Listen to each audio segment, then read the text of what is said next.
आचार्य जी देखिए, मुमताज जी देखिए, एक सीधी बात है, नहीं ये सब बातें नहीं, ये बातें तो नहीं, ये बातें तो अलग ही लेवल पर ले जा रही हैं इस डिबेट को। लेकिन मैं एक चीज कहूंगी कि वक्फ पर जो डिबेट है वो इसी बात से शुरू होती है, जो बात अजय जी ने कही कि किसी भी जमीन पर जाकर अपना हक जमा देना और कह देना ये जमीन वक्फ की हो गई, ये इस देश में कैसे चलेगा, ये इस देश में कैसे चलेगा?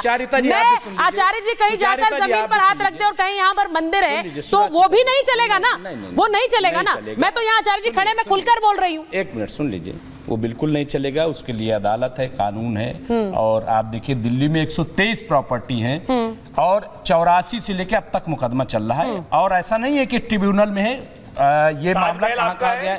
एक मिनट रुक जाइए, सही बताओ ना। नहीं, हम कह रहे हैं कि क्लेम कर देने से मिल गया, आपने दे दिया।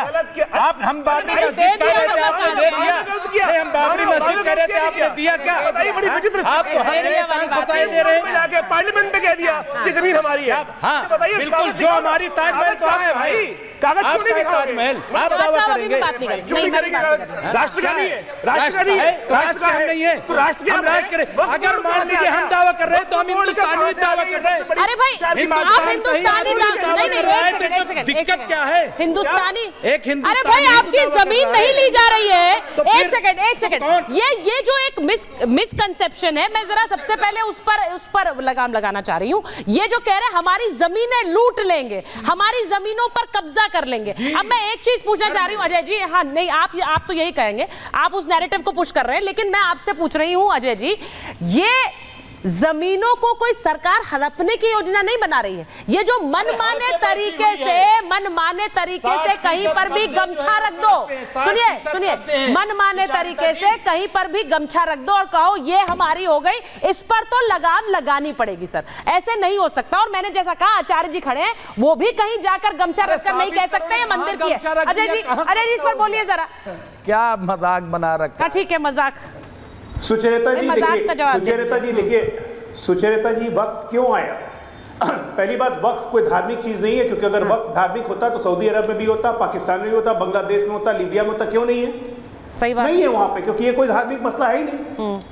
ये मुसलमान माफियों की एक सोची समझी साजिश है, जिसके वक्त की सारी जमीन को एक कब्जा करके उससे कमर्शियल एक्टिविटी करते हैं। आज सऊदी ओवैसी 3000 करोड़ से ऊपर की वक्त की जमीन पे अपना कब्जा रखे हुए हैं, लेकिन देंगे नहीं, इसलिए उनको वक्त चाहिए।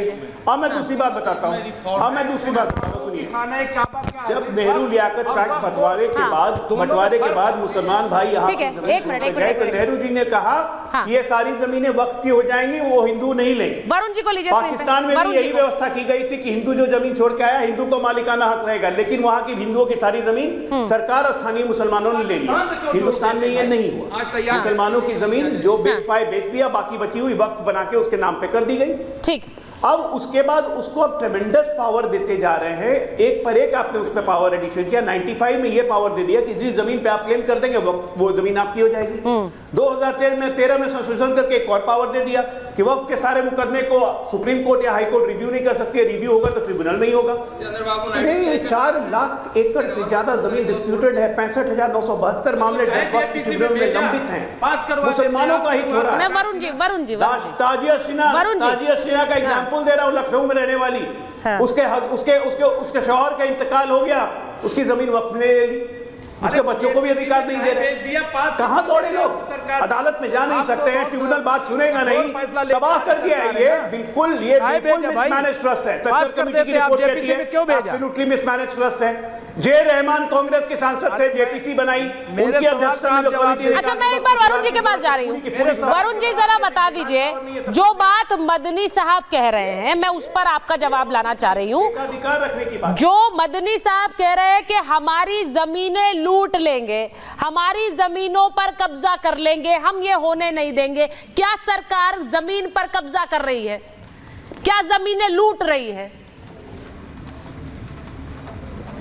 वरुण जी। सुचारिता जी, पहले तो एक चीज सब ध्यान से सुन लें कि भारत सरकार जितनी भी जमीन है 1947 के बाद से, आजादी के बाद से, संविधान लागू होने के बाद से 1-1 इंच भारत सरकार की जमीन है। आप सब किराएदार हो, लीज होल्डर हो, आप ये सोचो कि भाई हम ये जमीन नहीं देंगे, रेलवे कहते हैं हम नहीं देंगे। जमीन कोई भी अधिग्रहण कर सकती है भारत सरकार, वो गवर्नमेंट के यूज के लिए, डिफेंस के लिए, ऐसे लॉ भी हमारे यहाँ बनाएगा, इसलिए ये बात गलत है। दूसरी, अब ये मदनी साहब ने क्या कहा मैं उस पर नहीं जाता, लेकिन अराजकता या आक्रोश की कोई बात करता है तो वो गलत है, क्योंकि वो तो एक इनकलाब की बात हो गई चुनी हुई लोकतांत्रिक व्यवस्था के खिलाफ। वो किसी भी तरह से सहनीय नहीं है, उसको सह नहीं सकते हम किसी भी हालत में। लेकिन जब आप पुरानी बातें करोगे 47 से पहले की, तो मैं कह रहा हूँ जागीरें जिनके हाथ में थी, जिनकी जागीरें अलॉटेड थी, क्यों नहीं उन जागीरदारों को वापस जमीन दे दी जाए। मैं तो खुद चाह रहा हूँ कि सीलिंग एक्ट आया, कितनों की जमीन, हमारी जमीनें भी चली गई सबकी, तो वो वापस कर दीजिए। जब अगर पुरानी बात ही करनी है आजादी से पहले की, संविधान ने लागू होने से पहले की, तो जागीरदारों को वापस जमीन लौटाइए।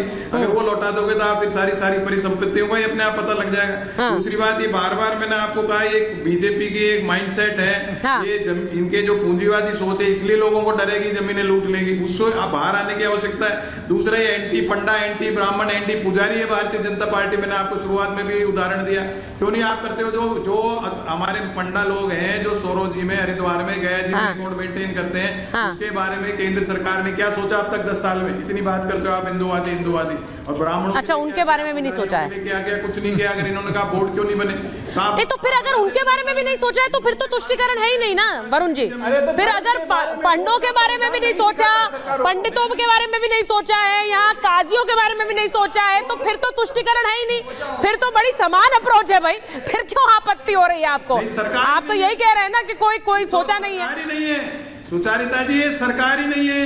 अरे ये सरकार ही नहीं है कुछ करने वाली। अच्छा अवधेश जी, अरे पुरोहित जी मुझे बताइए एक बात। अवधेश जी, मैं आपसे पूछ रही हूँ, जिस तरह से जो बात वरुण जी कह रहे हैं, सीधी बात है कि हर चीज में जो अगर सरकार, क्या ये एक माइंडसेट हो गया है कि ये सरकार कोई भी फैसला लेगी तो वो उसे मुसलमान विरोधी बता दो, दिखा दो? देखिए 1986 के जो शाहबानो मामले के बाद जो सरकार की एक नीति बनी कि मुस्लिम के अंदर, मुसलमानों के अंदर चाहे कितनी भी प्रॉब्लम हो उसको टच मत करो, क्योंकि टच करोगे तो सड़क पर उतर जाए। किसी ने छुआ नहीं उन समस्याओं को, तो एक माइंडसेट बन जाता है कि हमारा मुद्दे को कैसे आप छू रहे हैं। ये जो वक्फ है ना, ये इस देश के पावरफुल मुसलमानों से कब्जा किए गए संपत्ति को वंचित मुसलमानों के पास जो उनका हक है, उनकी संपत्ति है, ये पहुंचाने का कानून है। इस मायने में एक रिवॉल्यूशन है। आप जो अरशद मदनी जी का सुना रहे तो पूरा नहीं सुना रहे। वो कह रहे हैं कि तो